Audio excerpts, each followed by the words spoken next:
Olá, bom dia, graça e paz. Chegamos a Efésios capítulo 2, né? Mas aqui com minha palma, por que foi escrita a carta aos Efésios? Dois perigos ameaçavam a igreja em Éfeso. O primeiro era a tentação de descer ao nível pagão. Vocês sabem, né? Cidade grega, né? Com estilo de vida muito pagão, muito distante, dos preceitos e da lei de Deus quanto aos judeus. E o outro perigo era a falta de unidade, né, entre o judeu e o gentil. Havia verdadeiramente uma disputa. Então, para enfrentar o primeiro perigo, Paulo contrasta a santidade da vocação cristã deles com a sua condição anterior. Essa condição era pecaminosa e pagã, distante de Deus. Então, para guardar-se contra o segundo perigo, Paulo apresenta o Senhor Jesus Cristo, fazendo a paz entre o judeu e o gentil pelo sangue da cruz, e dos dois criando um novo homem, ou seja, criando o seu próprio corpo, que é a igreja de Cristo Jesus. Amém? Então é muito importante nós atentarmos para isso. Então, o poder de Deus foi manifestado com relação a Cristo de três maneiras, né? Pela ressurreição, pela ascensão e pela exaltação. E o seu poder foi manifestado em relação ao indivíduo também que crê em Jesus das três seguintes maneiras: a ressurreição espiritual, capítulo 2, de 1 a 5, a ascensão espiritual pela fé e pela identificação com Cristo, no versículo 6, e o poder para fazer as boas obras e demonstrar a graça de Deus durante toda a eternidade, né? Do versículo 7 ao 10. Então, o seu poder foi manifestado com relação à humanidade inteira, envolvendo três classes de pessoas: os gentios, os judeus e a igreja de Deus. Então, nós podemos observar agora, né, através da leitura do capítulo 2, que o homem ele é levado do pecado à salvação, da morte para a vida espiritual. Amém? Então, aqui no versículo 1, o apóstolo Paulo já diz: ele nos deu vida, estando nós mortos em nossos delitos e pecados. Quando é que isso acontece? Quando nós cremos em Jesus. Amém? Então, se alguém está em Cristo, nova criatura é, as coisas velhas já passaram, eis que tudo se fez novo. Tudo isso provém de Deus, que nos reconciliou consigo mesmo através de Jesus Cristo. Paulo fala isso lá em 2 Coríntios, capítulo 5, versículo 17. Capítulo que nós já comentamos aqui, só é voltar alguns vídeos e você vai ver. Amém? Nos quais andastes outrora, segundo o curso deste mundo, segundo o príncipe da potestade do ar, do espírito que agora atua nos filhos da desobediência, entre os quais também todos nós andamos outrora, segundo as inclinações da nossa carne, fazendo a vontade da carne e dos pensamentos, e éramos por natureza filhos da ira, como também os demais. Então, antes do novo nascimento, antes da vida, nós tínhamos essa condição, que é a condição de todo homem sem Deus. É a condição de todo homem sem Cristo. Ele é morto espiritual. Ainda que seja religioso, ainda que seja uma boa pessoa, está morto espiritualmente, né? Dominado pelo príncipe das trevas. Ele anda segundo as inclinações carnais, naturais, fazendo a vontade da carne e dos pensamentos, e por natureza são filhos da ira. Amém? Mas o versículo 4 muda tudo isso, trazendo a realidade agora da igreja, do corpo de Cristo, daqueles que nasceram de novo.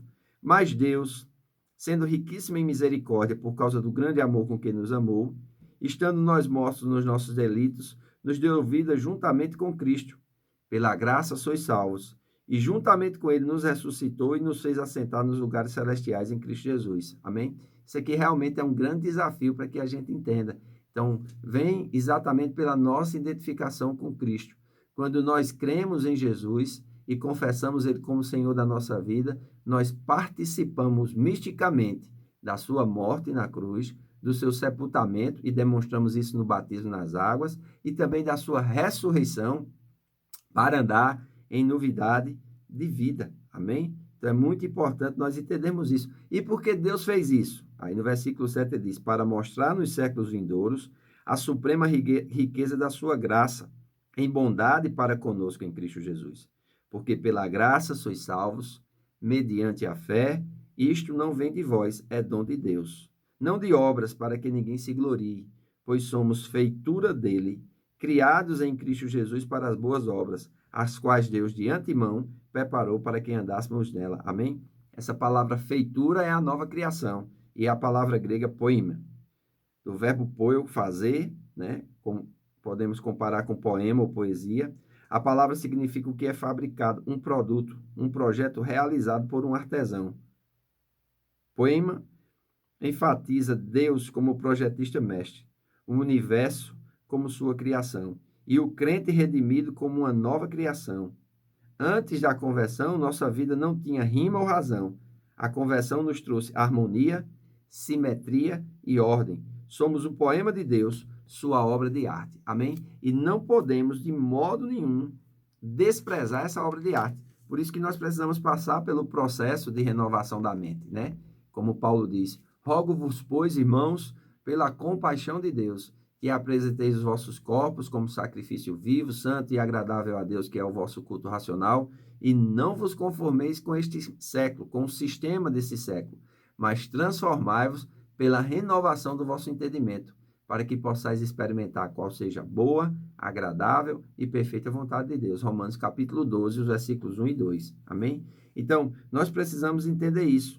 Somos uma nova criação e precisamos apresentar o nosso corpo e renovar a nossa mente. Amém? Então, aqui no versículo 11, Paulo vai mostrar que os gentios e os judeus se tornam um só e são unidos através do novo nascimento, pela morte, sepultamento e ressurreição, pela cruz de Cristo. Portanto, lembrai-vos de que outrora vós gentios na carne, chamada incircuncisão, por aqueles que se intitulam circuncisão, na carne por mãos humanas, naquele tempo estavais sem Cristo, separados da comunidade de Israel e estranhos às alianças da promessa, não tendo esperança e sem Deus no mundo. Mas agora em Cristo Jesus, vós que antes estáveis longe, fostes aproximados pelo sangue de Cristo. Porque ele é a nossa paz, o qual de ambos, do judeu e do gentil, fez um. E tendo derribado a parede de separação que estava no meio, a inimizade, aboliu na sua carne a lei dos mandamentos na forma de ordenanças, para que dos dois criasse em si mesmo um novo homem, fazendo a paz. Amém? Então ele diz que os gentios estavam sem Deus, estavam sem esperança. Amém? E diz que também os judeus que se fundamentavam na lei, também, através de Cristo Jesus, tanto o judeu como o gentil, quando crê em Cristo, ele morre. E quem está morto está justificado da lei. Amém? Mas existe uma vida que nós continuamos e essa vida precisa ser vivida no Espírito, precisa ser conduzida por uma renovação do entendimento e precisa ser conduzida por uma unção que capacita. Amém? Então ele diz aqui no versículo 16: e reconciliasses ambos em um só corpo com Deus por intermédio da cruz, destruindo por ela a inimizade. E vindo, evangelizou paz a vós outros que estáveis longe, os gentios, e paz também aos que estavam perto, os judeus, porque por ele ambos temos acesso ao Pai em um Espírito.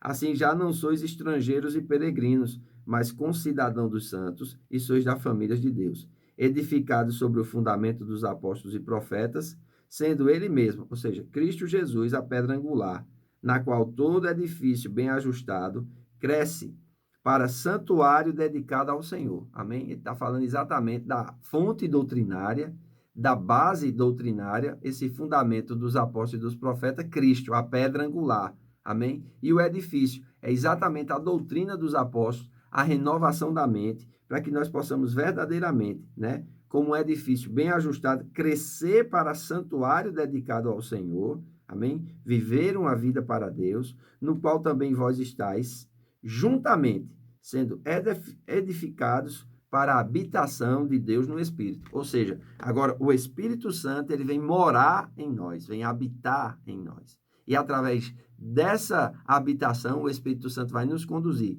tanto na renovação do entendimento pela palavra de Deus, como também na condução da nossa vida no Espírito, a ponto de que nós venhamos a nos despojar do velho homem e nos revestir do novo homem, que é criado segundo Deus em verdadeira justiça, santidade e paz procedentes da verdade. Amém? Então, que Deus te abençoe, que você possa ler a carta aos Efésios várias vezes e ser edificado. Então, grande abraço, muita saúde, muita paz, que você tenha um excelente dia. Amém? E até amanhã, se Deus quiser. Fique em paz.